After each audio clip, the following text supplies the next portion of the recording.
महायुतीमध्ये नाराज असल्याच्या चर्चा आहेत। अशातच भाजपकडून शिवसेनेवर कुरघोडी करण्याचा प्रयत्न केला जात असल्याचं बोललं जात आहे। मुख्यमंत्री असताना एकनाथ शिंदेंनी घेतलेले काही निर्णय रडारवर आलेत। तर जालन्यातील सुमारे 900 कोटी रुपयांच्या किमतीचा गृहनिर्माण प्रकल्प आता चौकशीच्या फेऱ्यात अडकल्याची माहिती आहे। पुण्यातील मंगळवार पेठेमध्ये ऐन मोक्याच्या ठिकाणी असणारी 2 एकर जागा ही खासगी व्यावसायिकाला दिल्याच्या वादग्रस्त निर्णयावरून भाजप आणि शिवसेनेमध्ये ठिणगी पडली आहे। तर 400 कोटींची जागा फक्त 70 कोटींमध्ये खासगी व्यावसायिकाला अंदाण दिल्याचा भाजपचा आरोप आहे आणि 1400 कोटींचा एक प्रकल्प मुंबई महापालिकेने रद्द केलाय। तर एकनाथ शिंदे हे मुख्यमंत्री असताना त्यांनी या प्रकल्पासाठी जोर लावलेला होता, पण आता जेव्हा ते उपमुख्यमंत्री आहेत त्यावेळेला मात्र त्यांच्या काळामध्ये घेतलेले जे निर्णय आहेत त्यावरून या ठिकाणी वादाची ठिणगी भाजप आणि शिवसेनेमध्ये पडताना पाहायला मिळते। त्याचाच परिणाम म्हणजे शिंदे नाराज असल्याची ही चर्चा आहे। आणखी एक मोठी बातमी आहे। जालन्यातील सुमारे 900 कोटी रुपयांच्या किमतीचा गृहनिर्माण प्रकल्प आता चौकशीच्या फेऱ्यात अडकल्याची माहिती आहे।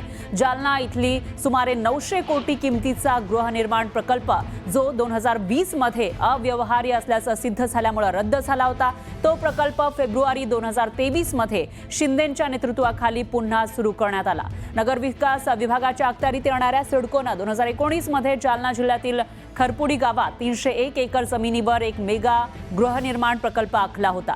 प्रकल्पाची तांत्रिक आर्थिक व्यवहार्यता तपासण्यात आली। तपासानंतर हा प्रकल्प व्यवहार्य ठरणार नाही असा निष्कर्ष काढला गेला। त्यानंतर सिडकोने हा प्रकल्प रद्द केला। दरम्यान फेब्रुवारी 2023 मध्ये राज्य सरकारने प्रकल्पासाठी अधिसूचना जारी केली आणि भूसंपादनाची प्रक्रिया सुरू झाली, तेव्हा तो पुन्हा सुरू झाला। जालना जिल्ह्यातील बदनापूर इथल्या शिवसेना ठाकरे गटाचे माजी आमदार संतोष सांबरे यांनी काही दिवसांपूर्वी मुख्यमंत्री फडणवीस यांच्या निदर्शनास ही बाब आणून दिली।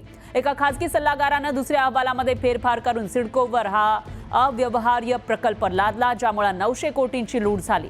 तर फडणवीसांनी या तक्रारीला प्रतिसाद देत चौकशीचे आदेश दिले।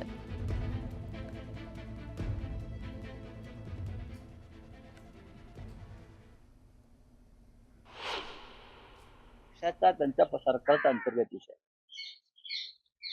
तर आधीच्या सरकारने काय भ्रष्टाचार केला असेल, काय घोटाळे केले असतील,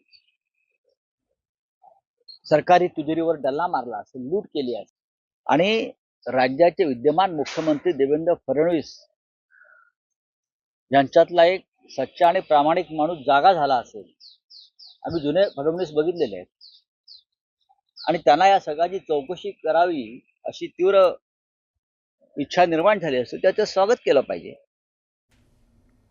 तर मुख्यमंत्री असताना एकनाथ शिंदेंनी घेतलेले अनेक निर्णय रडारवर आलेत। आता 1400 कोटींचा एक प्रकल्प मुंबई महापालिकेने रद्द केलाय। तर मुंबई महापालिकेने घरोघरी जाऊन घनकचरा संकलन, झोपडपट्ट्यांची स्वच्छता आणि ड्रेनेज तसंच शौचालय देखभाल या कामासाठी 4 वर्षांच्या कालावधीसाठी 1400 कोटींची निविदा रद्द केल्याची माहिती सूत्रांनी दिली आहे। शिंदेंच्या सूचनेनुसार दर आठवड्याच्या शेवटी डीप क्लीन स्वच्छता मोहीम राबवण्याचा निर्णय घेतलेला होता। शहरातील झोपडपट्ट्यांच्या नियमित साफसफाईसाठी एक एजन्सी नियुक्त करण्याचे निर्देश देण्यात आले होते। मात्र अशा प्रकारचे काम करणाऱ्या बेरोजगार संस्थेनं महायुती सरकारच्या निर्णयाला कोर्टात आव्हान दिलं। 2024च्या पावसाळी अधिवेशनामध्ये भाजपचे विधान परिषदेचे आमदार प्रवीण दरेकर यांनी या सगळ्या निविदा प्रक्रियेवर प्रश्नांची सरबत्ती केली होती।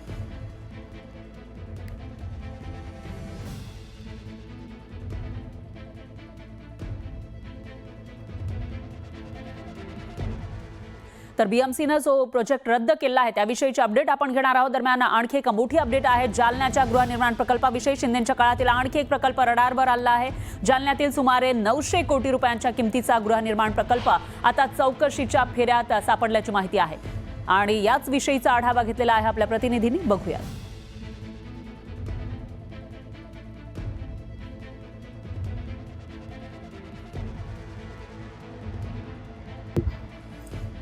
जालन्यातील खरपुडी येथील सिडको प्रकल्पाच्या भूसंपादनाची प्रक्रिया सुरू असतानाच हा प्रकल्प जो आहे तो आता वादाच्या भोवऱ्यात सापडलाय। मी सध्या याच प्रकल्पाच्या ठिकाणी आहे आणि आपण जर बघितलं तर याच ठिकाणी हा सिडको प्रकल्प होणार असून या ठिकाणी 900 कोटींचा हा प्रकल्प आहे. मात्र या ठिकाणी जर आपण बघितलं तर या भूसंपादनाच्या प्रक्रियेमध्ये अपरिहार्य व्यवहार होत असून 900 कोटींचा अपार झाल्याची तक्रार जी आहे ते माजी आमदार संतोष सांबरे यांनी केली होती आणि त्यानुसार जर बघितलं आपण तर या सगळ्या सिडको प्रकल्पाच्या चौकशीचे आदेश जे आहेत ते आता मुख्यमंत्री उपसचिवांनी दिलेले आहेत. आपल्यासोबत या ठिकाणचे काही शेतकरी आहेत. दादा, मला सांगा की आता या सगळ्या जमिनी जी आहेत ते तुमच्या सुद्धा यामध्ये गेलेल्या आहेत. कशा पद्धतीचा भाव आहे आणि येलो आणि ग्रीन काय फरक आहे याच्यामध्ये? आता यातील फरक असा आहे की येलो मध्ये 1,75,00,000च्या जवळपास रेट भेटलेला आहे, जे आता खरेदी खत झालेले आहे. आणि असं आम्हाला अथोराइज तर नाही सांगण्यात आलं, पण असं सांगतात की तुम्हाला ग्रीन मध्ये 30 ते 35 लाख रुपये भाव भेटणार. दोन्ही जमिनीवरती घरच होणार आहे, म्हणजे प्रकल्प एकच आहे आणि घरच होणार आहे. आणि ही संस्था असल्यामुळं दोन्हींचे रेट समान घेण्यात यावे त्यांनी, ही आमची शेतकऱ्याची प्रथम मागणी होती. दुसरा मुद्दा असा आहे की ज्यावेळेस खरेदी खत चालू केले की यांनी फक्त काही पर्टिक्युलर लोकांचे खरेदी खत करून घेतले, जे समजा व्यापारी वर्ग आहे मोठा त्यांचं. तर त्याच्यामध्ये असं झालं. परत त्याच्यामध्ये असं आहे की 10 एकरचा गट असन तर 8 एकर जी जमीन आहे मोठ्या लोकांची ती घेतली, 2 एकर शेतकऱ्याची सोडून दिली. त्याच्यानंतर हे सगळं ते मोठाले जे लोक आहे समजा व्यापारी वर्ग, त्यांचं सर्वांचं पेमेंट रिलीज झालं, सर्वांना पैसे भेटले की ज्यांनी काही दिवसापूर्वी जमिनी खरेदी केल्या त्याचा आम्हाला त्याचा आक्षेप नाहीये, परंतु त्यांना पैसे भेटले, सर्व झालं. आता शेतकऱ्याची बारी आली पैसे भेटायची. मग हे आतापर्यंत माझे आमदार सांबरे साहेबांना हे लक्षात नाही आलं का की ज्यावेळेस शेतकऱ्यांना पैसे भेटणार त्यावेळेस त्यांनी आक्षेप काढून घेतला? त्याच्या अगोदर घ्यायचा ना. ते जे व्यापारी वर्ग आहे त्या व्यापारी वर्गाला पैसे भेटायच्या अगोदर आक्षेप घ्यायला पाहिजे होता. याच्यामध्ये काय व्हायला लागलं की हे राजकारण करायला लागले शेतकऱ्यासोबत मूळच्या. तर याच्यामध्ये शेतकरी भराडला चालला. बरं, मला सांगा की आता जो मोबदला आहे, काही लोकांना जे आहे ते 1.25 कोटी रुपयांचा एकरी मावेजा दिलाय, मात्र काही शेतकऱ्यांना 30 लाख रुपये एकरनं मावेजा मिळतोय. म्हणजे हा जो याच्यामध्ये भूमाफिया जे आहे ते या सगळ्या प्रक्रियामध्ये शिरल्याचं आपल्याला या ठिकाणी बघायला मिळते. हो, नक्कीच नक्कीच. त्या शिरल्या 1.25 कोटी नाही, 1,67,00,000 रुपये एकरने त्यांना दिलेला आहे. आता ही माझी जमीन आहे. तर ही जमीन बघा तुम्ही, ह्या साईडचा एक सदस्य झाली, माझ्या वरच्या साईडची पण झालेली. फक्त आमची जमीन सोडली म्हणजे का? मग आम्ही कोण सोडलं मला हे समजायचं. फक्त व्यापारी लोकांची कसं काय झाली, आमची का झाली? आम्ही का म्हणजे त्यांना दिलं नाही म्हणून होत नाही का आमची जमीन? आम्हाला हेच विचारतात. ही जर समज बांधत फक्त रोडच्या बाजूला जर ग्रीन जमीन आहे, रोडच्या वर साईडला येलो जमीन आहे, यांना 1,67,00,000 रुपये, यांना 30 लाख रुपये एकरी. हे कसा भाव ठरवतात मला हेच समजत नाही. बरं, आमची जमीन येलो मध्ये असून पण घेतली नाही. मग आमची येलोच म्हणजे ना, आमचा तर आक्षेप नाही, आम्ही त्यांना सगळं सहमती पण दिलेली आहे, तरी ते आमची जमीन दृष्टी करत नाही. आम्ही 4 वारंवार आम्ही 4 वेळेस त्यांनी मोजणी केली फक्त प्रत्येक वेळेस. बर दादा, मला सांग की काही लोकांना जे आहे ते 1.25 कोटीचा मावेजा आहे, काही मग आता सगळ्या शेतकऱ्यांना 30-30 लाख रुपयांना मावेजा मिळतोय. याच्यामध्ये भ्रष्टाचार झालाय असं तुम्हाला वाटतंय का? अजून काहीच नाही. अजून आपण जर बघितलं तर याच प्रकल्पाच्या ठिकाणी मी आहे आणि आपण जर बघितलं तर हा सगळा प्रकल्प जो आहे तो आता चौकशीच्या फेऱ्यात अडकलाय. दादा, तुम्ही या ठिकाणचे रहिवासी आहात, शेतकरी आहात तुम्ही, तुमची जमीन याच्यामध्ये गेली, तर कशा मोबदला तुम्हाला मिळतोय? नाही, मोबदला देत आहे ते आम्हाला मान्य आहे, पण तो आता समजा रखडला म्हणताय ना, याचा गावगात नुकसान आहे ना. याच्यामुळे गावामध्ये रोजगार होईल, सगळ्या गोष्टी होतील. आमचा ते फायदा त्यामध्ये फायदाच आहे ना. पण मावेजाचं काय? काही लोकांना काय ते 1.25 कोटीनं दिले, 1,67,00,000 लाखाने दिले. काही नाही, रेट वाढून देणार ते झाले. आम्ही बोललो भाऊला, अजून आम्ही निवेदन बी दिलं कलेक्टरला, रेट वाढून देणार आहे. बाकी येलोच आणि ग्रीनचा जो फरक आहे ते देणारच आहे ना. ते आमचा काही विरोध नाही ना, आम्ही सगळ्यांना सहमत दिले ना. आणि तो प्रकल्प आमच्याकरता चांगला आहे ना, गावाकरता. आता काही लोकांच्या जरा झाल्या, काही लोकांनी आता 2-2, 3-3, 4 वर्षात जमीन पडली जाते. हे काय करणार? इथं 19% पडी आहे. काही शेतकऱ्यांच्या जमिनी तशाच ठेवल्यात, काही व्यापाऱ्यांच्या जमिनीचे रजिस्टर झाले. व्यापाऱ्याचे झाल्या, काही शेतकरी झाले असं म्हणतायच नाही आपल्याला. सगळ्यांचे झाले, काही व्यापाऱ्याचे बी झाले, काही व्यापाऱ्याचे झाले. आता जे लोक बाकी आहेत, काही शेतकरी बाकी आहे, काही व्यापारी बाकी आहे. तर असं थोडी त्यामध्ये असं. बरं, आपण जर बघितलं तर हा प्रकल्प आहे आणि याच प्रकल्पाच्या चौकशीचे जे आहे ते आदेश मुख्यमंत्री उपसचिवांनी दिलेले आहेत. आता 900 कोटींचा हा प्रकल्प आहे. माजी आमदार संतोष सांबरे यांनी ही तक्रार केली होती. एकनाथ शिंदेच्या काळामध्ये हा प्रकल्प जो आहे तो मंजूर झाला होता आणि त्यानुसार आता फडणवीस सरकारने याची चौकशीचे आदेश दिले. त्यामुळे या सगळ्या प्रकल्पावरून भाजप किंवा मग शिवसेनेमध्ये जुंपण्याची जी आहे ती शक्यता वर्तवली जात आहे. रवी जयस्वाल, न्यूज 18 लोकमत, खरपुडी, जालना. मी माननीय मुख्यमंत्र्यांकडे या संदर्भात तक्रार केल्यानंतर माननीय मुख्यमंत्र्यांनी तातडीने या संदर्भातले सर्व चौकशीचे आदेश दिलेले आहेत. या भूमाफियांनी शेतकऱ्यांकडून काय भावाने जमिनी घेतल्या आणि आज सिडकोला काय भावाने विकत आहेत, या सिडकोले संपादित केलेल्या जमिनीचे मालक कोण कोण आहे, या संदर्भातली सगळी चौकशी आता या माध्यमातून होणार आहे. तर मुख्यमंत्री असताना एकनाथ शिंदेंनी घेतलेले अनेक निर्णय हे रडारवर आलेले आहेत. आता 1400 कोटींचा एक प्रकल्प मुंबई पालिकेनं रद्द केलाय. मुंबई पालिकेनं घरोघरी जाऊन घनकचरा संकलन, झोपडपट्ट्यांची स्वच्छता आणि ड्रेनेज तसंच शौचालय देखभाल या कामासाठी 4 वर्षांच्या कालावधीसाठी 1400 कोटींची निविदा दिलेली होती. ती आता रद्द केल्याची माहिती आहे. सूत्रांनी ही माहिती दिली आहे. शिंदेंच्या सूचनेनुसार दर आठवड्याच्या शेवटी डीप क्लीन स्वच्छता मोहीम राबवण्याचा निर्णय घेतलेला होता. शहरातील झोपडपट्ट्यांच्या नियमित साफसफाईसाठी एक एजन्सी नियुक्त करण्याचे निर्देशही देण्यात आले होते. पण अशा प्रकारचे काम करणाऱ्या बेरोजगार संस्थेनं महायुती सरकारच्या निर्णयाला कोर्टात आव्हान दिलंय.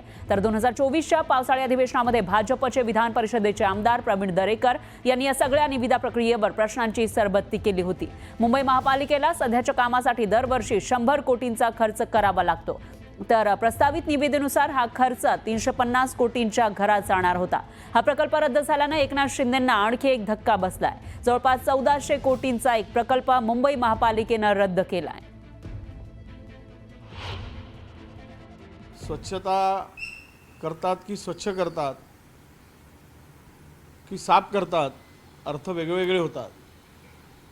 तर मला वाटतं की त्याची सुरुवात कदाचित शिंदेंपासून झाली असावी, स्वच्छतेची आणि सफाईची.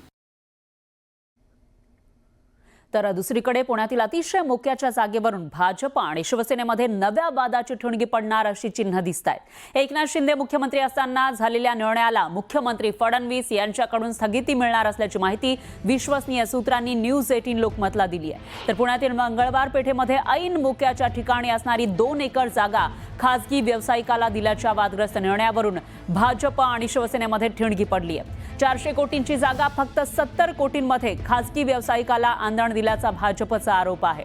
तर पुणे भाजपच्या माजी नगरसेवकाकडून संबंधित प्रकरणाचा पाठपुरावा सुरू आहे. या वादग्रस्त निर्णयाला प्रशासनाकडून लवकरच स्थगिती देण्यासाठी हालचालींना वेग आल्याची माहितीही विश्वसनीय सूत्रांनी न्यूज 18 लोकमतला दिली आहे.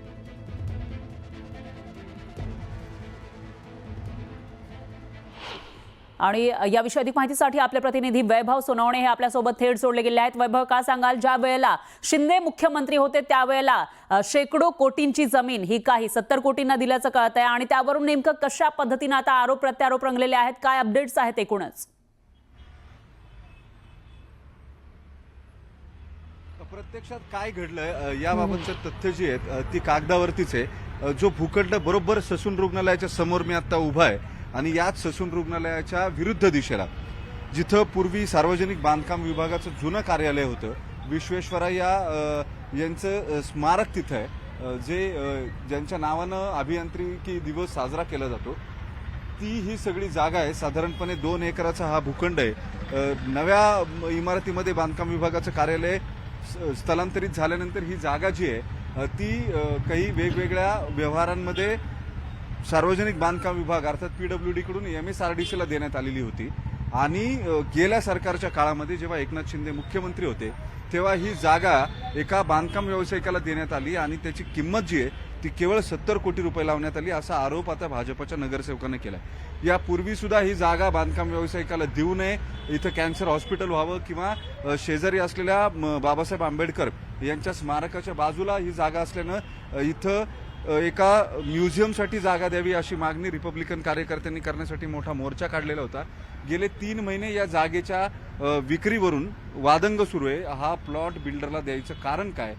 सरकारी जागा, इतकी मोक्याची जागा, त्या जागेवरती कॅन्सर हॉस्पिटल करावं असं भाजपचे माजी नगरसेवक जे आहेत ते उज्ज्वल केसकर यांनी मागणी केली आहे.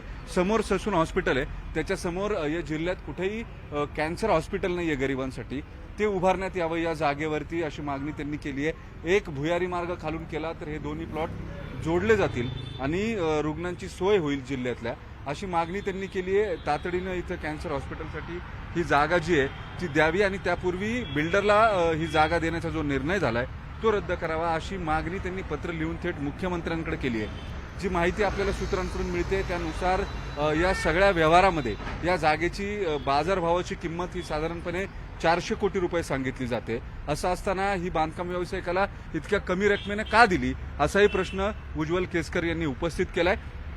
या सगळ्या पार्श्वभूमीवरती जी माहिती आपल्याला मिळते सूत्रांकडून त्यानुसार कदाचित हा निर्णय जो आहे तो निर्णय आता सरकारकडून बदलण्यात येऊ शकतो. या जागेचं नेमकं काय होईल? ही जागा बिल्डरला देण्यात आली आहे, एवढ्या कमी किमतीमध्ये ती कायम ठेवण्यात येईल की ती काढून जी मागणी करण्यात येते खरंच कॅन्सर हॉस्पिटल इथं होईल का किंवा आणखी ज्या वेगवेगळ्या मागण्या आहेत त्यासाठी ही जागा दिली जाईल का, हा खरा कळीचा मुद्दा असणार आहे. या निर्णयाच्या बाबतीमध्ये सरकार हा निर्णय फिरवतं का हे पाहणं महत्वाचं ठरणार आहे. त्या दृष्टीनं सरकारची पावलं पडत असल्याची माहिती आपल्याला सूत्रांकडून मिळते. निश्चितच वैभव, एकूणच असं म्हणता येईल की आता शिंदेची यावर काय प्रतिक्रिया येते ते बघावं लागेल, कारण निर्णय त्यांच्या काळात झाला होता आणि आता फडणवीस जे मुख्यमंत्री आहेत ते नेमका काय निर्णय घेणार याकडेही लक्ष असेल. त्याविषयी